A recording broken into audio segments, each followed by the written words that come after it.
त्रिकोणमितीय अनुपात।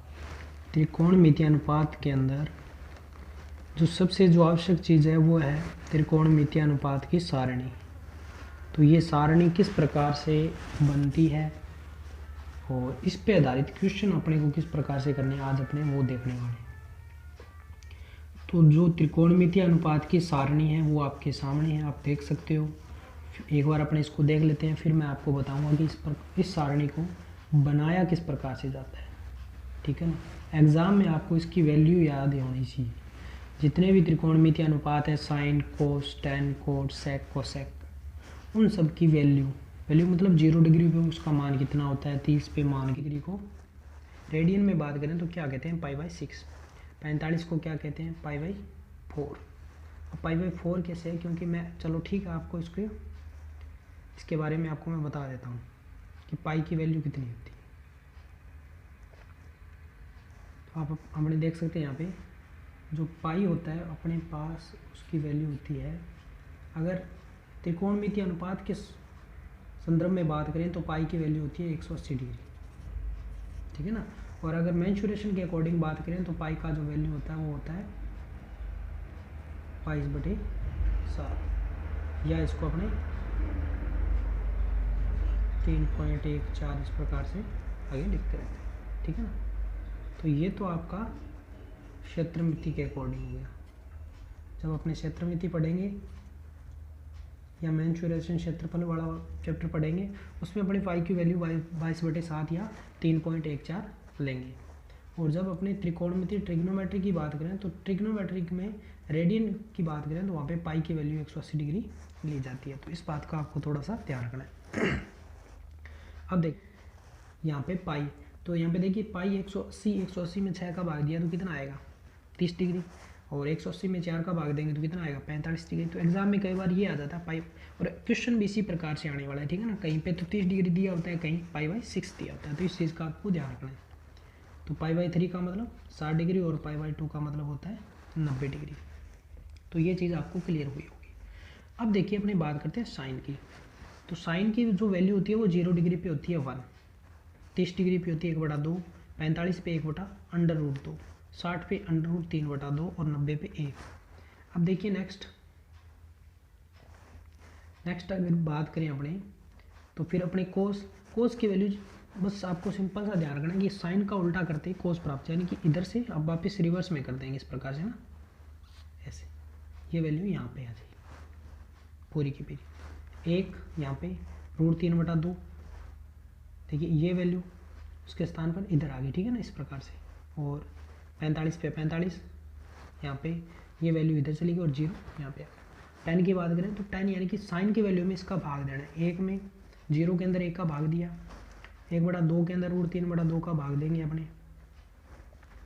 तो इस प्रकार से ये वैल्यू अपने को प्राप्त हो जाएगी। तो ये थोड़ा सा मैंने आपको बता दिया, इस प्रकार से ये वैल्यू है। अब मैं आपको बताता हूँ कि ये टेबल अपने किस प्रकार से बना सकते हैं। यहाँ पे अब लिखने कोण,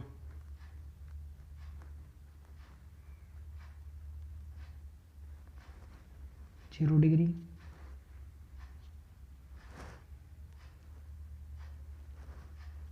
यहाँ पे लिखेंगे 30, फिर लिखेंगे 45,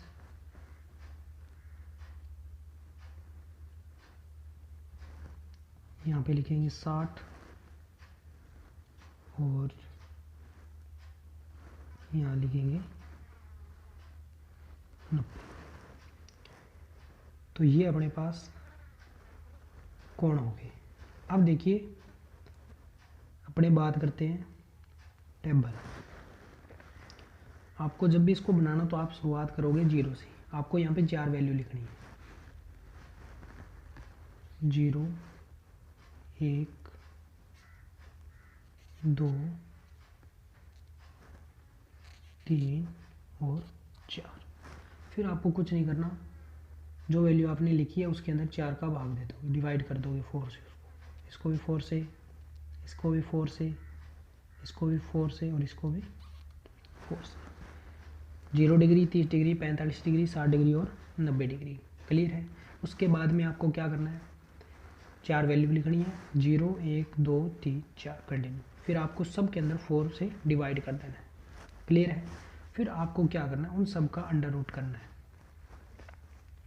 अंडर रूट करना है इस प्रकार से। ये तो आप जानते होंगे, अंडर रूट वर्गमूल इस प्रकार से। अब इसको सोल्व कर लो, और ये जो वैल्यू आएगी वो पहले आएगी साइन की। किसकी आएगी?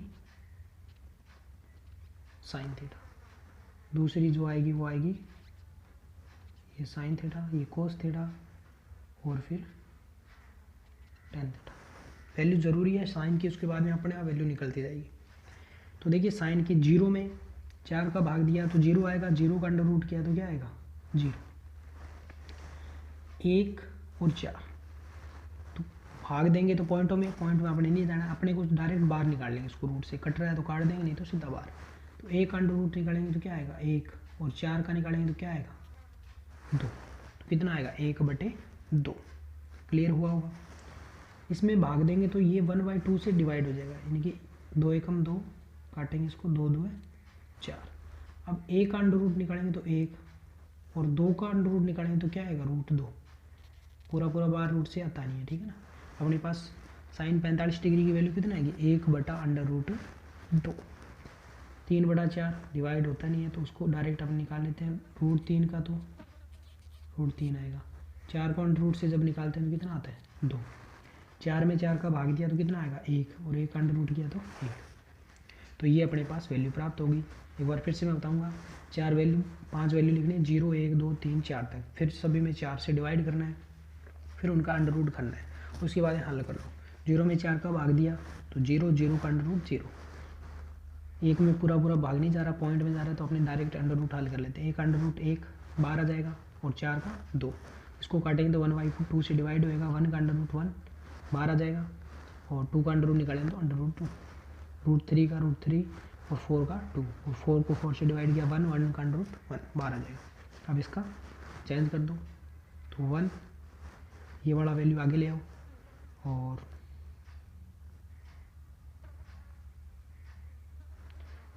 फिर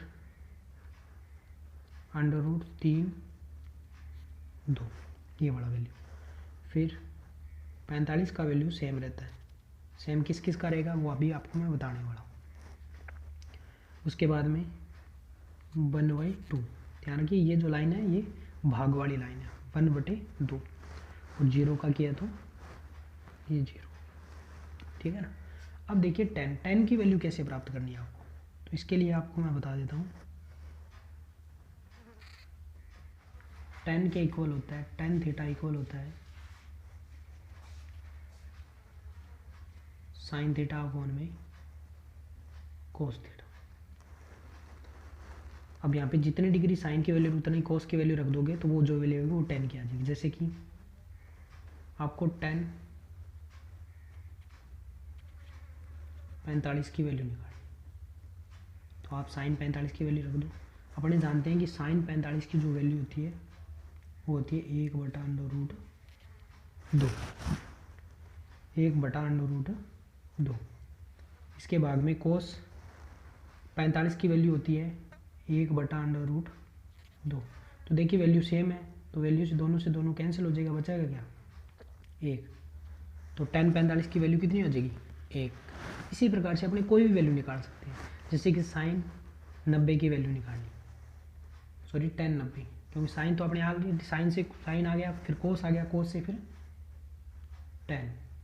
तो tan 90 की वैल्यू निकालेंगे तो अपने रखना पड़ेगा, ऊपर रखना पड़ेगा साइन 90, और नीचे रखना पड़ेगा कोस 90। तो साइन 90 की जो वैल्यू होती है वो कितनी होती है? 1, और कोस 90 की वैल्यू होती है वो होती है 0। इसमें जब 1 में जब 0 का भाग देते हैं तो क्या आना था?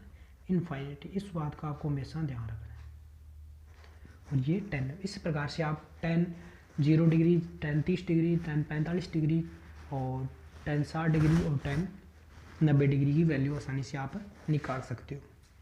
तो उम्मीद करता हूँ ये चीज़ आपको समझ आई होगी। अब बात होगी 10 की। अगर अपने को फाइंड करना हो फिर अपने बात करते हैं कोट की। तो देखिए कोट बराबर होता है 1/10, यानी कि कोट की वैल्यू जैसे साइन की वैल्यू उल्टी कर दी थी आपने, उसी प्रकार 10 कोट की वैल्यू आप चेंज कर दोगे शुरू से लास्ट तक, तो वो किसकी बन जाएगी, कोट की वैल्यू बन जाएगी। फिर अपने बात करें सेक थीटा, तो सेक थीटा बराबर होता है 1/कोस, यानी कि कोस की जितनी भी वैल्यू है उसको आप एक में भाग दे दो, उसका एक के अंदर भाग दे दो, तो वो आपके पास किसकी आ जाएगी, कोस थीटा। जैसे कि मैं आपको एग्जांपल के थ्रू बता देता हूँ, जैसे आपको निकालनी है, सॉरी सेक की बात करें तो सेक 30 की वैल्यू आपको निकालनी है। सेक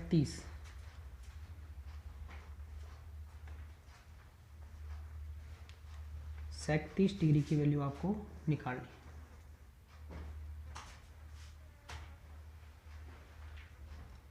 तो इसकी आप क्या करोगे, 1/कोस 30 की वैल्यू यहाँ पे रख दोगे। कोस 30 की वैल्यू क्या होती है, कोस 30 की वैल्यू होती है √3/2।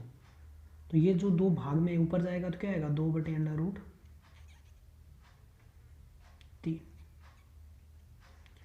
तो ये लीजिए आपकी कोस की वैल्यू आपके पास प्राप्त होगी। तो इस प्रकार से आप कोस की भी वैल्यू निकाल सकते हो। कोस के लिए आपको फॉर्मूला बस ध्यान रखना ये वाला।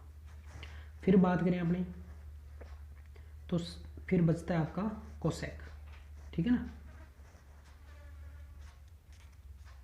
कोसेक थीटा इक्वल होता है 1/साइन, यानी कि साइन की वैल्यू का आप जब भाग दे दोगे एक के अंदर साइन की वैल्यू को भाग दे दोगे तो वो कोस की वैल्यू, कोसेक की वैल्यू आ जाएगी। तो इस प्रकार से आप टेबल बना सकते हो, पूरा का पूरा टेबल। एक बार फिर से मैं आपको टेबल के बारे में फिर से थोड़ा सा बता देता हूँ।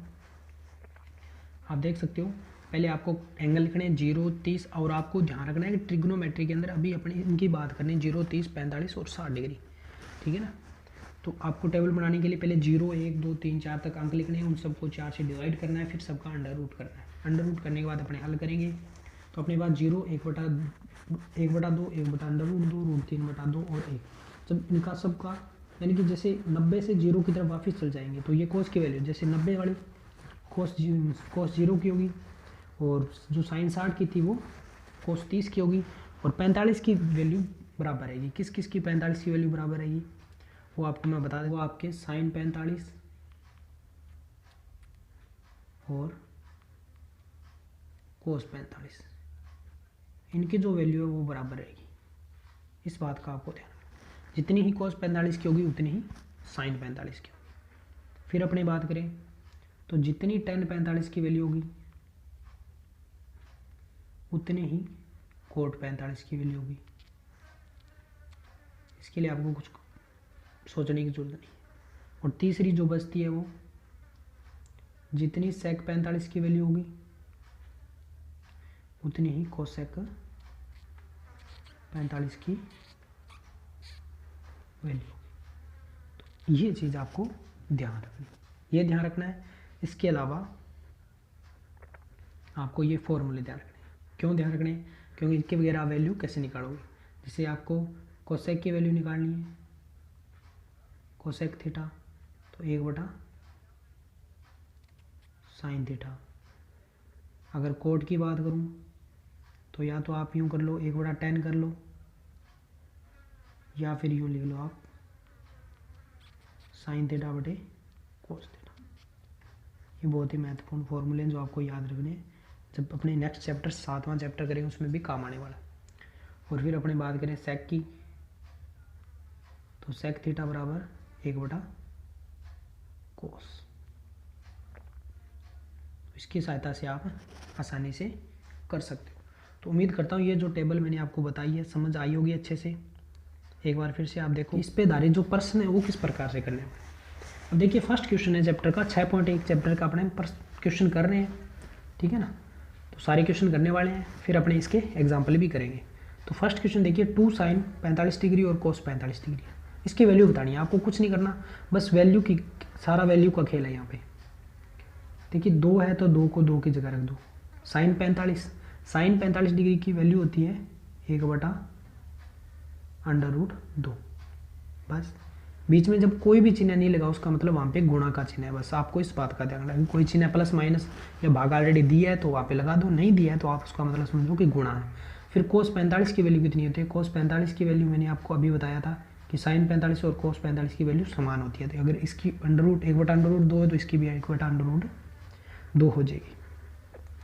बस इतना सा काम है। एग्ज़ाम में यदि आप इस प्रकार का क्वेश्चन आता है और आपने इतना कर दिया तो आधा क्वेश्चन हो गया है, ये समझो। और अब इसको हल करना है। हल करने के लिए आपको क्या करना है, हमेशा जब कोई भी संख्या गुणा में तो हमेशा ऊपर वाली संख्या का ऊपर वाली से मल्टीप्लाई होता है। जैसे कि 2 का 1 के साथ किया, 2 का 1 के साथ और 1 का फिर 1 से, तो कितना आएगा 2 एकम 2। फिर इसके भाग में कुछ नहीं, इसका मतलब यहाँ पे मैं 1 लगा देता हूँ, कोई दिक्कत वाली बात नहीं। 1 का √2 से क्या √2, √2 का √2 से करेंगे, √2 का √2 से करेंगे। तो जब ये कंडीशन आती है तो जब अंडर रूट के अंदर समान संख्या आ रही हो और अंडर रूट का अंडर रूट से गुणा करते हो तो आपको ध्यान रखना है कि अंडर रूट वहाँ से हट जाता है। अंडर रूट क्या हो जाता है, वहाँ से हट जाता है, ठीक है ना। और अंडर रूट हटेगा तो अपने पास क्या आएगा 2, और 2 में 2 का भाग दिया तो कितना आएगा 1। तो ये अपना हो जाएगा क्वेश्चन और ये अपना आंसर हो जाएगा।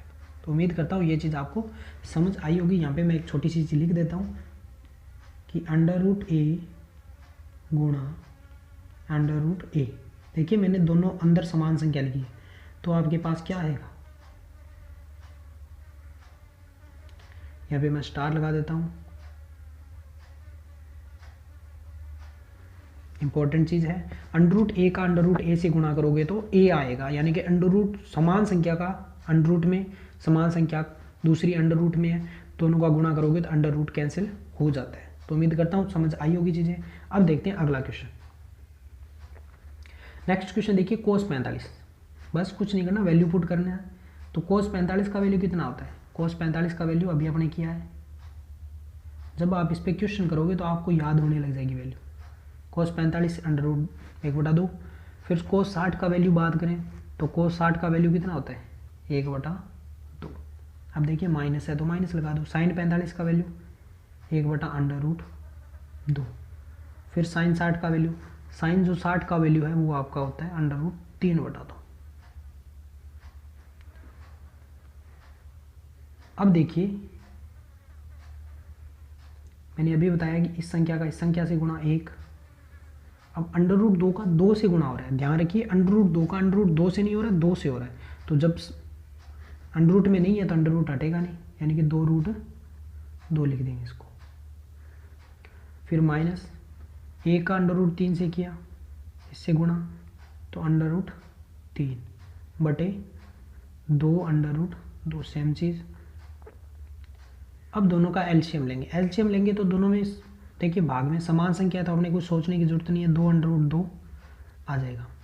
2√2 का इससे में भाग देंगे तो कितना आएगा 1, और 1 का इस 1 से गुणा किया तो कितना आएगा 1, माइनस √2 का √2 से किया तो कितना आएगा 1, और 1 का √3 से अपने गुणा कर देंगे।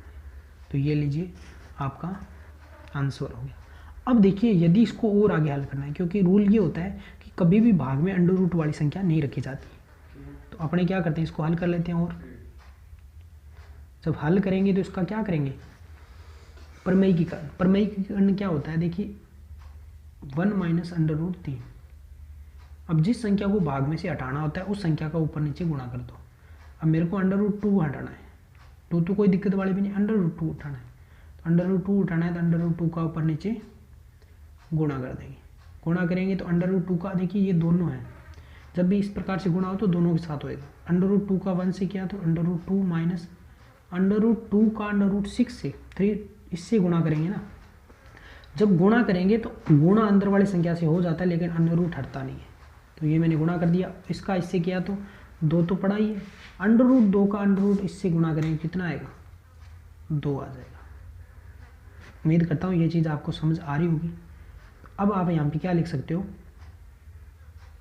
आप लिख सकते हो √2 माइनस √6 अपॉन में 4। तो ये लीजिए आपका बिल्कुल कंप्लीट आंसर आपको प्राप्त हो गया। तो आज अपने बात के लिए एक बार से फिर से मैं आपको क्वेश्चन को दिखा देता हूँ एक साथ। ये आपके पास क्वेश्चन था, आपने वैल्यू पुट करी, उसके बाद में आपने क्या कर लिया इसका मल्टीप्लाई कर दिया। मल्टीप्लाई करने के बाद में आप यहाँ तक भी कर सकते थे, लेकिन ये होता है मैथ का रूल कि अंडर रूट वाली संख्या को भाग में नहीं रखा जाता, उसको हटाया जाता है। वहाँ से हटाने के लिए आपने क्या कर लिया, जिस संख्या को हटाना है उसको ऊपर नीचे गुणा कर दिया, ठीक है ना। इसे इसको बोलते हैं इसका कंजुगेट, कंजुगेट संयुग में, ठीक है ना। गुणा किया तो इस अंडर रूट 2 का दोनों के साथ गुणा किया तो under root 2 minus under root 6, और इसका इससे किया तो 2 अंडर रूट 2 इंटू 2। अब इसको आगे और गुणा कर दिया तो अपने पास कितना under root 2 minus under root 6/4, और ये अपना हो गया पूरा क्वेश्चन। आप इसको देख सकते हो एक साथ। तो उम्मीद करता हूँ आज अपने टेबल आवर्स जो सारणी है, ट्रिग्नोमेट्रिक जो वैल्यू की सारणी है, साइन थीटा, कोस थीटा, टाइन थीटा, कोड थीटा और सेक थीटा, इसके बारे में आपने बात करी है, ठीक है ना। ये सारणी बनेगी कैसी और इसकी वैल्यू आपको याद रखनी। अगर पूरी चैप्टर की इस टेबल की वैल्यू याद कर लें, जरूरी सबसे आवश्यक है वो साइन, कोस और टैन की, क्योंकि इनसे बाकी वैल्यू तो इनसे अपने आप बना सकते हैं।